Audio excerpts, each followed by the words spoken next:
Like most local high schoolers, Madras Taft Rice put a focus on sports outside of school. I played football, wrestled, played baseball, and played golf.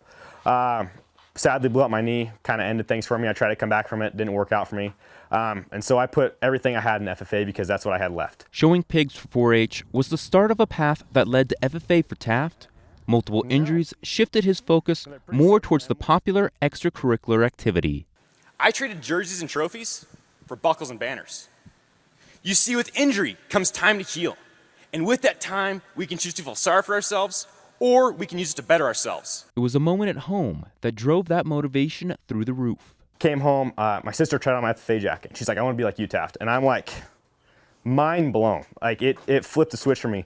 And I'm like, I want to continue my growth and my leadership through FFA purely because of Hadley, because of my sister. That was the moment Taft decided to run for FFA state officer.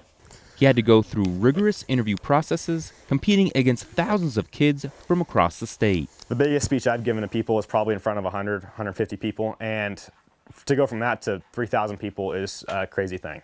And so it took quite a bit to kind of figure that out and kind of get confidence with myself, make sure I didn't stutter, wasn't rushing my words, didn't say stuff like that. Then that moment finally came, the announcement of the new FFA state officers. Oregon FFA, your 2024-2025 state sentinel is Taft Rice.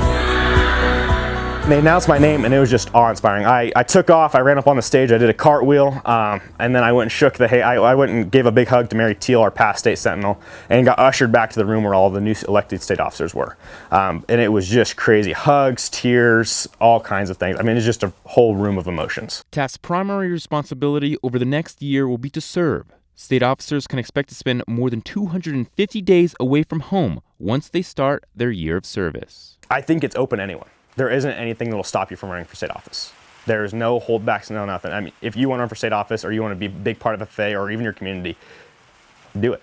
And that's kind of what I figured out at the end of the day is I want to do it, so we did it. We put our all into it, and this is where we got.